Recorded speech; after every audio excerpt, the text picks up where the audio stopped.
আসসালামু আলাইকুম। সংবাদে আপনাদের সবাইকে স্বাগত জানাচ্ছি। আমি ফিরোজ তোহা। শুরুতেই আরবে কেবলস সংবাদ শিরোনাম। বাংলাদেশের সর্বশেষ গুরুত্বপূর্ণ আপডেট সংবাদে আপনাকে স্বাগত। শুরুতেই সংবাদ শিরোনাম, পরে বিস্তারিত। প্রথমেই জানাবো, রাষ্ট্রপতির পদে বিএনপির মনোনয়ন পেলেন মির্জা ফখরুল।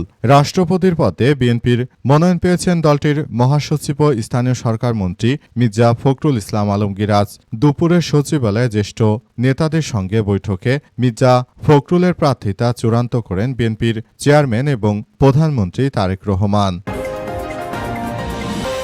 এরপর জানাবো, চট্টগ্রামে অগ্রণী ব্যাংকের ভল্টে 4,38,00,000 টাকার ঘাটতি, গ্রেপ্তার 2। চট্টগ্রামের লালদিঘি জেলা পরিষদ ভবনে অবস্থিত অগ্রণী ব্যাংক পিএলসির লালদিঘি পূর্ব কর্পোরেট শাখায় ক্যাশ ভল্টে 4,38,00,000 টাকার ঘাটতির ঘটনায় চাঞ্চল্যকর পরিস্থিতির সৃষ্টি হয়েছে। ব্যাংক কর্তৃপক্ষের অভিযোগ, বিভিন্ন গ্রাহকের আমানতের এই বিপুল পরিমাণ টাকা ভল্ট থেকে সরিয়ে নিয়ে আত্মসাৎ করা হয়েছে।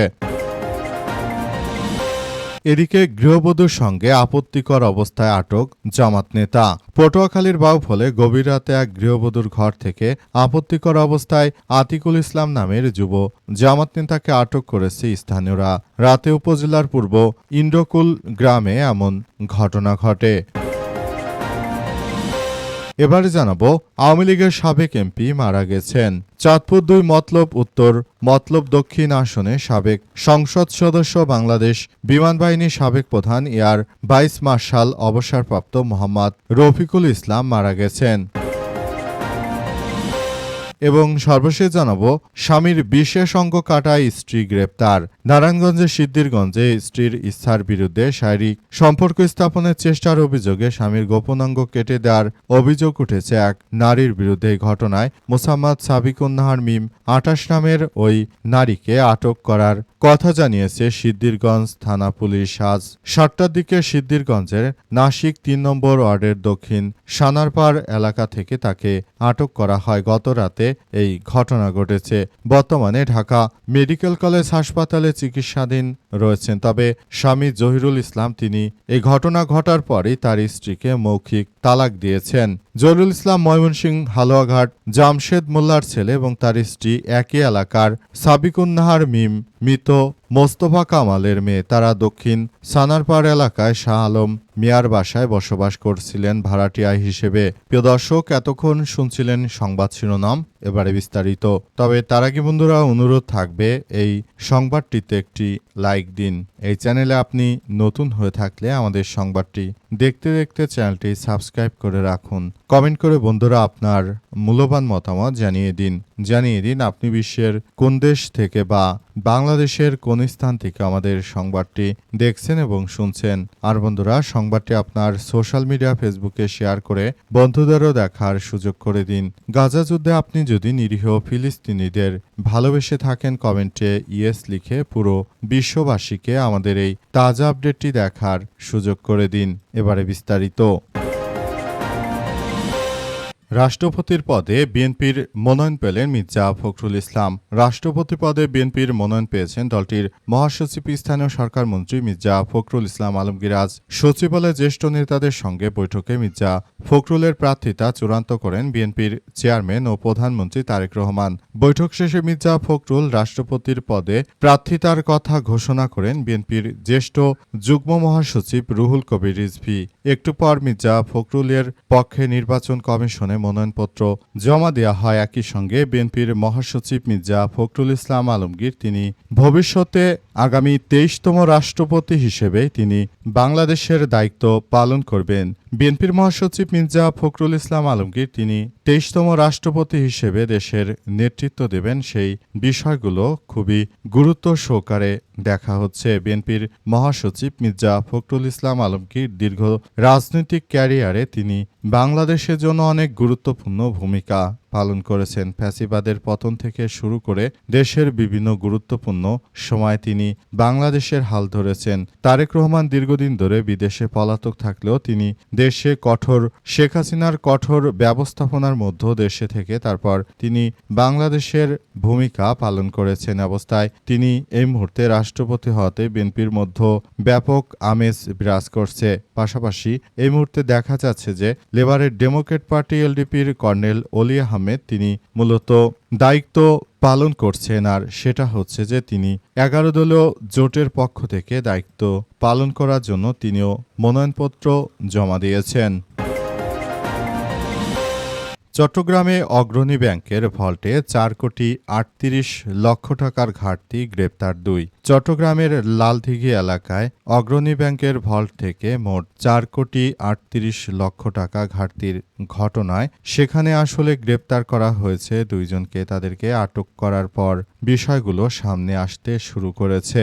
গ্রাহকের এতদিনের জমানো টাকা থেকে ভল্টের দায়িত্বে থাকা তারা এই বিপুল পরিমাণ টাকা আসলে কি করেছে সেটি তারা বলতে পারছে না। এই ঘটনার পরই তাদেরকে আটক করার সিদ্ধান্ত নেয় পুলিশের সদস্যরা।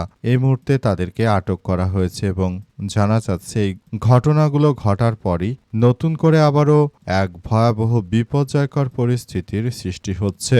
বিপুল অর্থ ভল্ট থেকে সরিয়ে বা আত্মসাৎ করার অভিযোগ উঠেছে তাদের বিরুদ্ধে। এই ঘটনায় অফিসার ও ক্যাশ ইনচার্জ কামরুল হোসেন 41 এবং ব্যাংক কর্মকর্তা কর্মচারী নন মোহাম্মদ জাফরুল্লাহ তানবীরকে গ্রেপ্তার করেছে পুলিশ। তাদের আদালতের মাধ্যমে কারাগারে পাঠানো হয়েছে।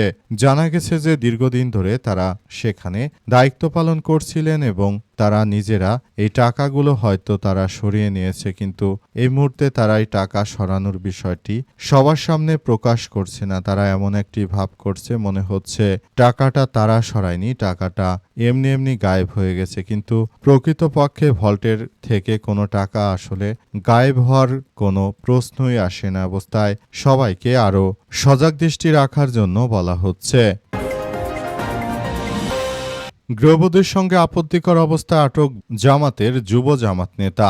পটুয়াখালীর বাউফলে গভীর রাতে এক গৃহবধূর ঘর থেকে আপত্তিকর অবস্থায় আতিকুল ইসলাম নামের এক যুব জামাত নেতাকে আটক করেছে স্থানীয়রা। রাতে উপজেলার পূর্ব ইন্ডকুল গ্রামে এমন ঘটনা ঘটে। আতিকুল ইসলাম উপজেলার সূর্যমণি ইউনিয়ন যুব জামাতের সেক্রেটারি। তিনি ওই গ্রামের সোবান হাওলাদারের ছেলে। সংশ্লিষ্ট সূত্র থেকে জানা গেছে যে প্রতিবেশী ওই গৃহবধূর স্বামী তার শ্বশুর বাড়িতে যান।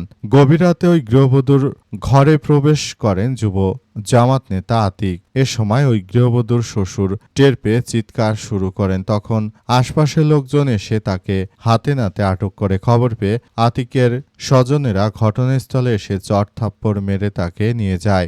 গৃহবধূর শ্বশুর আমির হোসেন হাওলাদার বলেন, জামাত নেতা আতিক কিছুদিন আগে আমার পুত্রবধূর সঙ্গে সখ্যতা গড়ে তুলেছে। রাতে আমার চিৎকার শুনে পুত্রবধূর ঘর থেকে বের হয়ে কাঁপতে থাকেন আতিক। এরপর লুঙ্গি পরিবর্তন করে দ্রুত প্যান্ট পরেন। পরে প্রতিবেশীরা এসে তাকে আটক করে। এ বিষয়ে জানতে অভিযুক্ত আতিকুল ইসলামের মোবাইল ফোনে কল দেওয়া হলে তা বন্ধ পাওয়া গেছে। সূর্যমণি ইউনিয়ন গ্রাম পুলিশ ইউসুফ হাওলাদার বলেন যে আতিক দলের কোন পদে আছে তা জানি না, তিনি জামাত করেন শুনেছি, এটা সঠিক, কিন্তু রাতে আতিককে আপত্তিকর অবস্থায় আটক করেছে এলাকাবাসী। এ ঘটনায় এলাকায় পরিস্থিতি থমথমে অবস্থা বিরাজ করছে।